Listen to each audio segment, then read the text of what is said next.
नमस्कार दोस्तों। भारत में रोज सुबह लोग मंदिरों में जाते हुए देखे जा सकते हैं। लोगों का मानना है कि मंदिरों में जाने से उनकी मुरादें पूरी होती हैं। अगर विश्वास की बात करें तो क्या आप मानते हैं कि मंदिरों में जाने से आपकी मनोकामना पूरी होती है? इसके पीछे कोई ठोस कारण नहीं है, लेकिन विश्वास कहता है ऐसा होता है। यदि हम बात कहें कि आपकी मान्यता सही है और इसका वैज्ञानिक पक्ष भी है, तो शायद आपको ये सुन के अच्छा लगेगा। हिंदुत्व और हिंदू धर्म का शुरू से ही विज्ञान में विश्वास रहा है, और जहाँ तक मंदिरों का सवाल है, ये बात वहाँ पर भी लागू होती है। आप जानेंगे कि हिंदू मंदिरों के निर्माण और वास्तुकला के पीछे कई वैज्ञानिक तथ्य हैं। इस विज्ञान के बारे में जानकर आप सच में आश्चर्यचकित रह जाएंगे। इसलिए हम आपको हिंदू मंदिरों के पीछे मौजूद कई वैज्ञानिक तथ्य बता रहे हैं। सबसे पहले बात आती है सकारात्मक ऊर्जा। देखिए, मंदिरों का निर्माण ऐसी जगह पर किया गया है जहां पर उत्तरी और दक्षिणी ध्रुव की चुंबकीय और विद्युत तरंगों से अधिकाधिक सकारात्मक ऊर्जा मिल सके। मुख्य मूर्ति को मंदिरों के बीच या मुख्य केंद्र पर स्थापित किया जाता है, जिसे कि गर्भगृह या मूला स्थान कहा जाता है। ये मूला स्थानम ऐसी जगह है जहां पर पृथ्वी की चुंबकीय किरणें सबसे ज़्यादा पड़ती हैं। पहले मूर्ति के नीचे तांबे की प्लेट भी लगाई जाती थी। ये प्लेट्स पृथ्वी की चुंबकीय किरणों को अवशोषित कर इन्हें आसपास के वातावरण में फैला देती हैं। इसलिए जब आप मूर्ति के पास खड़े होते हैं तो ये ऊर्जा आपके शरीर में प्रवेश करती है। इस प्रकार आपके शरीर में आवश्यक सकारात्मक ऊर्जा का संचार होता है। मूर्ति से कहते हैं परमात्मा की झलक होती है, यानी मूर्ति का मतलब भगवान नहीं है। इस प्रकार यह मूर्ति मनुष्य को केंद्रित कर परमात्मा को महसूस करने में मदद करती है। अधिकतर लोग मूर्ति की परिक्रमा करते हैं। पूजा के समय हम कम से कम 3 बार मूर्ति के चारों ओर घूमते हैं, जिसे कि परिक्रमा या प्रदक्षिणा कहा जाता है। चूँकि मूर्ति में सकारात्मक ऊर्जा भरी हुई है और जो भी इसके नज़दीक जाता है यह उसे ऊर्जा प्रदान करती है। इस प्रकार जब आप मूर्ति की परिक्रमा करते हैं तो मूर्ति द्वारा आपको सकारात्मक ऊर्जा प्रदान की जाती है। कई बीमारियों को दूर करती है और दिमाग को स्वस्थ भी रखती है।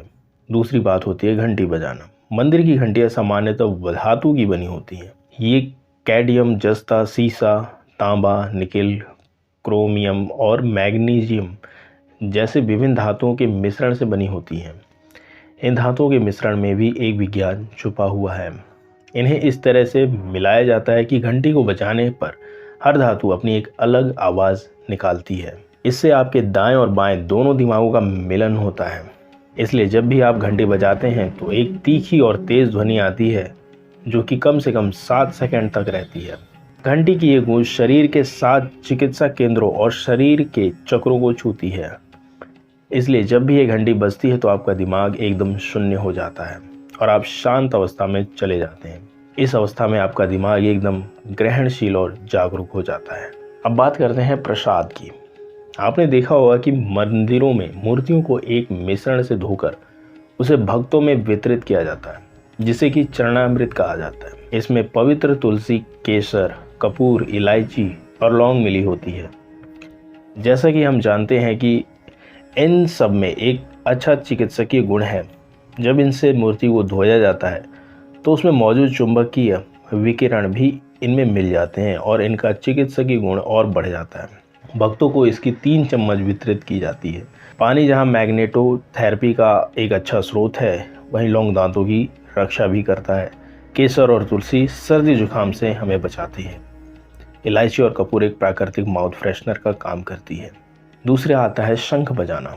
देखिए, हिंदुओं में शंख बजाने के पीछे मान्यता है कि इससे पवित्र ओम की ध्वनि निकलती है, जो कि पृथ्वी की पहली आवाज़ थी। शंख की ध्वनि किसी अच्छे काम के शंखनाद का प्रतीक है। ये एक पवित्र ध्वनि है जो नई ताजगी और नई आशा का प्रतीक है। मंदिर में मौजूद सकारात्मक ऊर्जा के साथ मिलकर ये भक्तों पर कई अच्छे प्रभाव भी डालती है। कुछ होता है ऊर्जा का आदान प्रदान। अब बात करते हैं ऊर्जा का आदान प्रदान। जैसा कि जाना जाता है कि ऊर्जा ना तो पैदा की जा सकती है और ना ही इसको ख़त्म किया जा सकता है। ये केवल एक व्यक्ति से दूसरे व्यक्ति में, शरीर में प्रवेश करती है। तो मंदिर हमारे लिए यही काम करते हैं। पृथ्वी की सकारात्मक ऊर्जा को लेकर विभिन्न माध्यमों से हमारे शरीर में प्रवेश करते हैं। इसलिए आप दिन में जो ऊर्जा खो देते हैं उसकी प्राप्ति मंदिर में जाकर की जा सकती है। इसलिए मंदिर जाने के पीछे का उद्देश्य भगवान को भोग लगाना नहीं है, बल्कि अपने इंद्रियों में ऊर्जा का संचार करना है। इसीलिए पूजा के बाद मंदिरों में कुछ देर बैठने की परंपरा भी कायम है। इस प्रकार मंदिर में जाना और पूजा आराधना करना सर्वोपरि है, लेकिन यदि मंदिर जाकर वहाँ आप कुछ देर बैठते नहीं हैं तो वहाँ जाने का कोई मतलब नहीं रह जाता है। तो ये थी छोटी सी जानकारी मंदिरों के बारे में। तो हिंदू धर्म आप कह सकते हैं टोटली साइंस बेस्ड है। तो ये जानकारी अगर आपको अच्छी लगी तो इस चैनल को आप सब्सक्राइब करिए और हमारे साथ बने रहिए।